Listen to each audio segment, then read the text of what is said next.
हम लोग पढ़ेंगे रिपोर्ट के बारे में। देखिए रिपोर्ट क्या होता है, आप नाम इसका सुनकर ही बता सकते हैं रिपोर्ट क्या है। समझ में आ रहा है ना। जैसे हम लोग सीखे थे आपका इसके पहले क्या चीज, डिस्प्ले। तो डिस्प्ले मतलब हम लोग देखते हैं, पढ़े थे ना। अल्टर भी पढ़े थे तो उससे पता चल जाता था, या डिस्काउंट भी पढ़े थे तो अभी पता चलता है उसका नाम सुन के।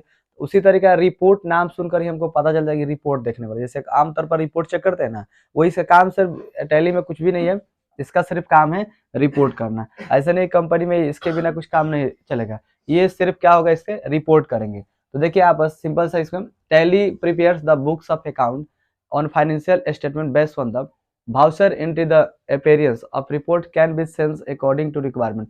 टैली अगर बात करते हैं प्रीपेयर्स यहाँ पर, तो अकाउंट का जो फाइनेंशियल स्टेटमेंट होता है उसका वाउचर एंट्री करते हैं, आप उसको क्या कर सकते हैं, देख सकते हैं। या हम बात करते हैं तो appearance report can be sense according to requirement. हमारे पास रिक्वायरमेंट होना चाहिए, जैसे हो सकता है हमने उसको सेल किया हो, हमने हो सकता है उसको परचेस किया हो, किसी भी प्रकार से रिक्वायरमेंट जिसे होगा उसका क्या करें हम, रिपोर्ट उसका चेक कर सकते हैं। यानी अगर आमतौर पर बोलेंगे तो इसमें देखिए यहाँ पर टैली में दर्ज किए गए वाउचर के आधार पर खाता और वित्तीय विवरण का पुस्तक को तैयार करता है। जितना आप काम किए हैं सबको क्या करेगा, डेटा को तैयार करता है। यानी आप चाहते हैं तो इसको जिस तरीका से चाहिए उस तरह देख सकते हैं। जैसे एग्जांपल के तौर पर प्रॉफिट एंड लॉस का रिपोर्ट देखना देख सकते हैं, खाली प्रॉफिट का रिपोर्ट देख सकते हैं, लॉस का देख सकते हैं, लेजरमेंट इसमें बहुत प्रकार से लिखे हैं। जैसे इसमें देख लीजिए आप लोग, और इसमें आवश्यकता अनुसार रिपोर्ट की उपस्थिति को बदला भी जा सकता है, रिपोर्ट को स्क्रीन भी किया जा सकता है। आप चाहते हैं तो उसको आराम से बदल भी सकते हैं, जैसे आवश्यकता अनुसार अगर पड़े तो उसको आप रिपोर्ट को बदल सकते हैं। जैसे हम बात करते हैं लेजर को, लेजर में भी अपना डिफरेंट कुछ कर सकते हैं, कैश एंड बैंक बुक में कर सकते हैं, परचेस और सेल में कर सकते हैं। इसके बाद आपका जो रजिस्टर्ड रहेगा, trial balance, profit and loss account, balance sheet, stock statement, ledger summaries, और भी बहुत सारी चीजें आपको आएगा। तो हम चाहेंगे तो आवश्यकता के अनुसार क्या करेंगे, अपने रिपोर्ट को बदल सकते हैं। यानी रिपोर्ट से हम सिंपल समझेगा कि हमारा जो वाउचर है उसका विवरण जो होता है हम लोग तैयार करते हैं। यानी रिपोर्ट देखते हो, विवरण हम लोग तैयार करते हैं, यानी हम लोग देखते हैं। अगर हम बात करें इसको कि हम लोग रिपोर्ट अलग अलग निकाले, तो अलग अलग निकालिए, आपका लॉस का अलग निकालिए, प्रॉफिट का अलग निकालिए, प्रॉफिट एंड लॉस का निकालिए। फिर आपको चाहते हैं कि हमारा परचेस सेल वाला रिपोर्ट निकाले, परचेस वाला रिपोर्ट निकाले, जिस तरह से चाहते हैं रिपोर्ट आप निकाल सकते हैं। और जितना हम लोग दैनिक जीवन में काम करेंगे रिपोर्ट तो निकलवे करेंगे, तो इसलिए आपका ये काम करेगा रिपोर्ट निकालने के लिए। तो इसमें इतने चीज का आपका रिपोर्ट लगभग, और भी चीजें है इसमें जो आपको इंडिकेट डॉट डॉट हम ईटी से मार दिए, आपको जब लैब बताएंगे तो कई तरह से रिपोर्ट आपको निकाल के हम दिखा देंगे। तो रिपोर्ट से आप समझ गए कि हम लोग किस टैली के अंदर जो काम करते हैं, एंट्री मेरा हुआ है उसको क्या करते हैं, हम लोग उसको चेक करते हैं और निकालते हैं। ये रिपोर्ट चेक करके भी आप एडिट बदला भी जा सकते हैं। रिपोर्ट चेक करने के बाद जैसे आपने कुछ बना लिए, आज चेक करते हैं प्रीव्यू, प्रिंट करने से पहले प्रीव्यू करते हैं, तो उसमें पता चल जाता है ना कि मेरा प्रिंटिंग कैसे होगा। उसी तरीके से आप रिपोर्ट भी चेक कर सकते हैं, उसके बाद ही प्रिंट करिएगा। विदाउट रिपोर्ट चेक किए प्रिंट नहीं कर सकते हैं। ऐसा जरूरी नहीं कि आप नहीं चेक किए तब वो प्रिंट कर दीजिएगा, चेक करिए तब वो प्रिंट करिए, ना करिए तब वो प्रिंट होगा। लेकिन होने के बाद फिर गलत हो जाता है, उस कंडीशन में क्या होगा, आप चेक कर लीजिए। और इसमें एक नियम है कि जितना बार प्रिंटिंग करिएगा उतना बार बताएगा कि आपने प्रिंट किए हैं। जैसे आप एक स्टेटमेंट किसी को दे देते हैं तो फिर अगली बार उसको स्टेटमेंट दीजिएगा तो ये पता कर लेता है कि हाँ इसको दूसरा बार दिया जा रहा है, तीसरा बार दिया जा रहा है। ऐसे आपको वर्ड एक्सेल ही नहीं बताता है। लेकिन टैली में बहुत सारे ये ऑप्शन है, जैसे मान लीजिए कोई आया आपके पास है और उसको प्रिंट आउट आप दे चुके हैं, तो अब जैसे आएगा आप एंट्री करिएगा, मारिएगा प्रिंट, तो देखा जाएगा कि आप दूसरा बार प्रिंट इसको कर रहे हैं। तो इसमें कॉन्फ़िगरेशन सेटिंग वैसे कर लेंगे, वो लगेगा कि हाँ ऐसा रिपोर्ट हम लोग सेटिंग करते हैं। तो इस तरीका से उसमें एक ये भी पता चल गया कि हमने उसको रिपोर्ट प्रिंट करके दिए हैं या नहीं दिए हैं। और रिपोर्ट जब जब चेक करिएगा टाइम वेस्ट टाइम दिखाता है। जैसे एग्जांपल के तौर पर आप कुछ टेक्स्ट लिखते हैं या ना भी लिखते हैं, आप कितने बार मोबाइल को चलाए हुए हैं लगभग आपका डिटेल्स निकलता है ना, कब कब चला है, कितने कितने मिनट, या कॉल करिए, जितना जितना बार में कॉल किए होंगे उतना उतना में दिखाएगा। इसमें रिपोर्ट चेक करिएगा तो रिपोर्ट भी बताएगा कितने कितने टाइम में हम रिपोर्ट भी चेक किए थे, पूरा स्टेटमेंट इसमें रहता है कई तरह से, इसलिए इसको सबसे ज्यादा यूज किया जाता है। अब इतना अगर स्टेटमेंट मान लीजिए बता रहा है तो कौन नहीं यूज करेगा, सब लोग यूज करेगा लोग। तो इसमें अगर बात करते हैं टैली का, तो इसमें हम रिपोर्ट देख सकते हैं। रिपोर्ट इतने तरह से आप किसी भी प्रकार से उसको रिपोर्ट को देख सकते हैं। समझ में आ रहा है ना इसमें, और सुनने करे किसी को। तो इसमें हम समझ गए कि टैली में दर्ज किए वाउचर के आधार पर खाता जो होता है मेरा विवरण होता है उसको पुस्तक को तैयार करता है, और आवश्यकता अनुसार क्या कर सकते हैं, अपने रिपोर्ट को चेंज भी कर सकते हैं, बदल भी सकते हैं। इसके बाद बात करते हैं यहाँ पर हम लोग बैलेंस शीट के लिए। देखिए balance sheet is a statement of the financial position. इसमें करता क्या है कि जो आपका फाइनेंशियल होता है उसको आपका यहाँ पर जो कंपनी का ब्याह करता है, यहाँ पर करता है आपको, यानी स्टेटमेंट फाइनेंशियल जो होता है उसको ब्याह करता है। तो अगर बात करते हैं कि मेरा जो स्टेटमेंट है, स्टेटमेंट समझ रहे हैं आप लोग, विवरण, जैसे मेरा पूरे लेखा जोखा होता है उसको स्थिति जो हम देखते हैं, स्टेटमेंट देखते हैं, फाइनेंशियल पोजीशन में ही स्टेटमेंट आपको दिखाएगा। अगर बात करते हैं of the company, it display the capital assets and liabilities of the company to display the balance sheet. और भी मेरे देखिए इसमें आपको बैलेंस शीट के अलावा और भी प्रॉफिट लॉस का बहुत सारी चीजें हैं। अगर बात करते हैं तो फाइनेंशियल पोजीशन में कंपनी को दर्शाता है, लेकिन आपको डिस्प्ले शो करेगा एसेट्स, संपत्ति को, लायबिलिटीज को, company display, balance sheet, profit loss, कई सारी चीजें आप इसमें भी देख सकते हैं। लेकिन अगर बात करते हैं बैलेंस शीट होता क्या है, तो हमारे पास जो जितने काम किया गया, बेचा खरीदा गया या कुछ भी किया गया, उसका अगर हम पोजीशन देखना चाहते हैं तो स्टेटमेंट के तहत हम उसको देख सकते हैं। वो मेरा बैलेंस शीट बताए कितना खर्चा, कितना हानि, लाभ सब आपको दिखा देगा। एग्जांपल की तरफ बात करते हैं, यहाँ पे देख लीजिए, एक बैलेंस शीट कंपनी का वित्तीय स्थिति का एक बयान होता है, या कंपनी का कैपिटल, एसेट्स और लायबिलिटीज को प्रदर्शित करता है, यही ना करता है। ये सिर्फ क्या करता है, आपको कंपनी का जो बैलेंस शीट हो गया, अगर बात करते हैं तो बयान करता है, यानी टोटल मेरे जितने स्टेटमेंट है सब आपको दिखाता है। वो आपके एसेट्स हो गया, कैपिटल एसेट्स हो गया, या फिर लायबिलिटीज हो गया, ये सबको क्या करता है, प्रदर्शित करता है। तो इससे भी आप बैलेंस शीट से देख सकते हैं आपका कितना सामान बेचा हुआ है, कितना खरीदा हुआ है, लॉस कितना चला गया, कई सारे तरीके से होता है। तो आप बैलेंस शीट से भी अपना चेक कर सकते हैं, कितना मेरा प्रॉफिट हुआ, कितना लॉस गया। बैलेंस शीट से हम लोग हमेशा चेक करते रहते हैं। उसको कैपिटल में भी जाके चेक कर सकते हैं, करंट लायबिलिटीज में जाके चेक कर सकते हैं, इसके बाद आपको करंट असेट्स में चेक कर सकते हैं, ओनली फॉर असेट्स में चेक कर सकते हैं। कई तरह से इसका हम डिस्प्ले जब वहां पर शो करेगा तो हम बताएंगे कैसे कैसे उसको हम लोग ये करेंगे।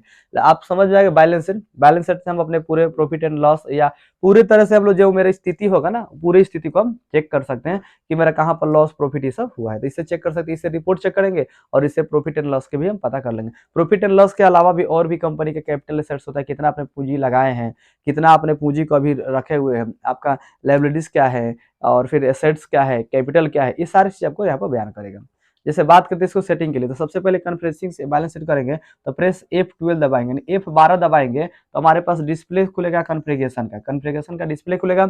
इसमें सबसे पहले एक नंबर पे आपको सेट करना है। एक नंबर में सेट क्या करना है, शो वर्टिकल बैलेंस शीट, यहाँ पर आपको आएगा एक ऑप्शन आएगा, वहां पर उसमें नो रहेगा, उसमें क्या रहेगा आपका नो। हमेशा ये चीज आपको जितना लिखे सब चीज ऐसे ही रहेगा। अगर आपका शो वर्टिकल बैलेंस शीट में करवाना चाहते हैं, यहाँ पर अगर मान लीजिए वर्टिकल में चाहते हैं करवाने के लिए, तो उसको यस कर दीजिए। वर्टिकल और हॉरिजॉन्टल के बारे में आप लोग जानते हैं ना आप लोग।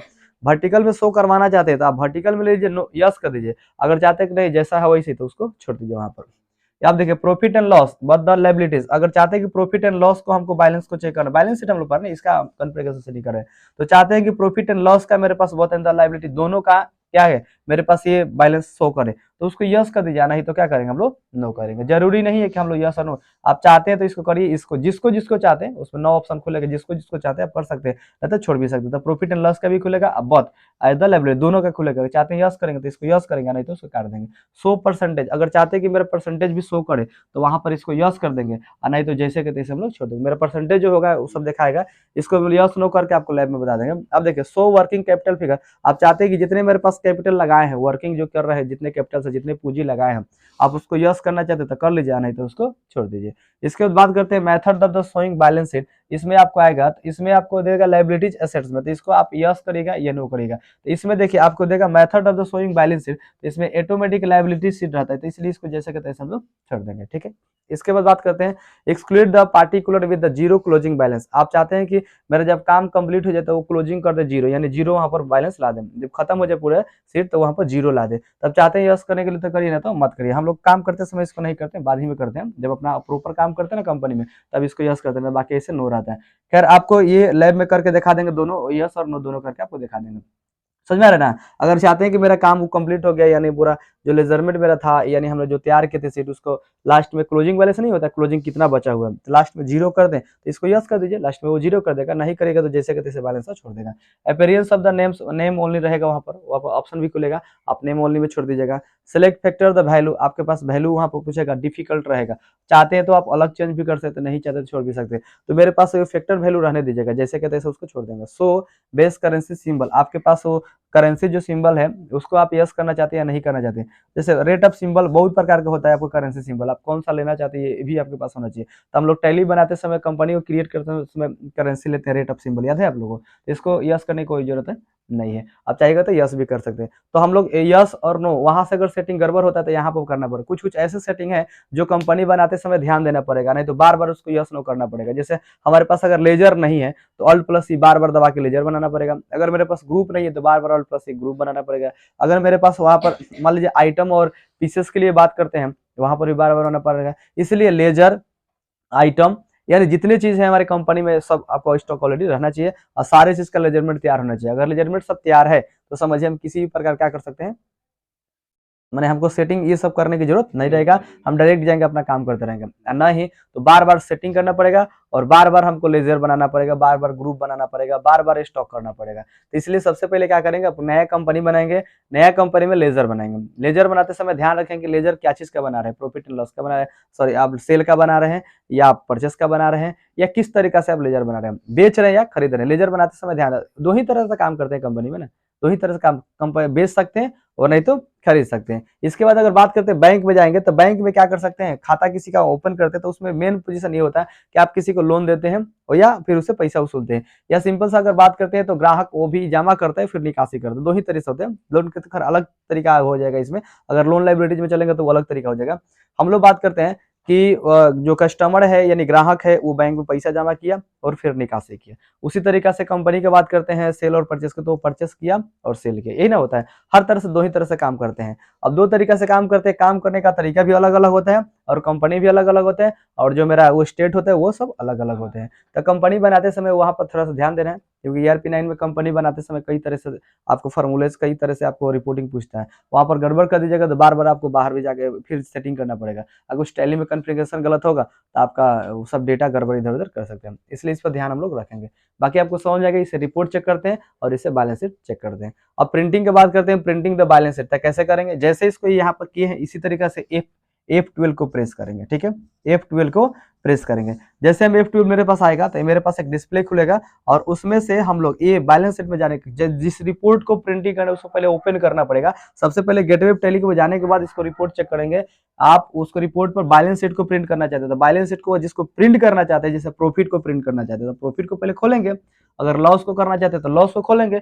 अगर मान लीजिए कि हमारे पास सेल वाला प्रिंट करना था, सेल माने जिसको आपको ओपन करिएगा वही आपको प्रिंट वहां पर होगा, तो सबसे पहले उसे खोलेंगे। जैसे मान लीजिए प्रॉफिट एंड लॉस को प्रिंट करना चाहते हैं, प्रॉफिट वाला सिर्फ, तो प्रॉफिट को पहले ओपन करेंगे ना, प्रॉफिट का पूरा डेटा खोल लेंगे और तब F12 दबाएंगे, ठीक है। यहाँ से कॉन्फ़िगरेशन आएगा तो वहां के प्रिंटिंग डिस्प्ले ऐसा ही खुलेगा, इस तरह जैसे ऑप्शन खुला था ना 9 आपको बताया है, इसी तरीका से आपको 7-8 ऑप्शन वहां पर खुलेगा। अब उसमें प्रिंटिंग को क्या करेंगे, यस करेंगे। वहां पर एक ऑप्शन आएगा डिस्प्ले प्रिंटिंग को, इसको क्या कर देंगे, यस करेंगे। जैसे यस करेंगे तो आपके पास वहां से प्रिंटिंग का ऑप्शन दे देगा और साइड में भी आपको ऑप्शन वहां पर खुलते रहता है प्रिंटिंग के लिए, आप माउस से भी क्लिक करके प्रिंट कर सकते हैं, लेकिन प्रयास करिए कीबोर्ड से ही काम करिए ज्यादातर। तो वहां से जैसे क्लिक करिएगा तो आपके पास प्रिंटिंग को ऑप्शन आएगा, जैसे यस करिएगा तो वहां से प्रिंटर का नाम पूछेगा, प्रिंटर का नाम हम लोग डाल देंगे। कौन सा पेज चाहिए, उसमें भी पेज कई तरह से होते हैं। पेज को चाहिए, कितना चाहिए आपको, पेज को लैंडस्केप या वर्टिकल में चाहिए, ये भी आपको होना चाहिए। पोर्ट्रेट में ले सकते हैं, लैंडस्केप में ले सकते हैं, कई तरीका से पेज को आप प्रिंट कर सकते हैं। इसके बाद पेज को डबल चाहिए, उसमें 2 भाग बांटने वाला, या सिंगल पेज को प्रिंट करना है। आप 4-5 तरीका इसे प्रिंट करके आप लोग इसमें से एक दिखाए थे आप लोग से, फिर से एक बार हम लोग प्रिंटिंग करके यहाँ से देख लेंगे, पता चल जाएगा। तो इसमें हम लोग सिर्फ रिपोर्ट देखेंगे और बैलेंस शीट देखेंगे और बैलेंस शीट को चेक करके हम लोग प्रिंट कर सकते हैं। बोलिए किसी को डाउट, इसमें रिपोर्ट सिर्फ चेक करना है, इसमें ज्यादा कुछ ये नहीं है। इसके बाद हम लोग प्रिंटिंग बैलेंस भी समझ में आ गया, इसका कोई मेथड लिखाने की कोई जरूरत नहीं है, ये जैसे आप इसे ऊपर ले जाएगा इसका भी है, लेकिन ध्यान रखें प्रिंटिंग करते समय उसको ओपन करिएगा, जिसको प्रिंट करना होगा तभी प्रिंट होगा, वहां से F12 काम करेगा। ऐसे तो आप F12 न भी दबाइएगा तो आपको राइट साइड में वहां पर शो करते रहता है, आप वहां चेक कर लीजिए, वहां से भी डायरेक्ट प्रिंट कर सकते हैं, समझ में आ रहा है ना। लेकिन जिसको आप ओपन कर रहे हैं उसी पर आप क्लिक उसको ओपन कर लीजिए और एक बार दबाइए, वहां से डायरेक्ट प्रिंट हो जाएगा इसमें। या Alt+P से भी प्रिंट कर सकते हैं, डायरेक्ट भी प्रिंट कर सकते हैं Alt+P से भी, ठीक है।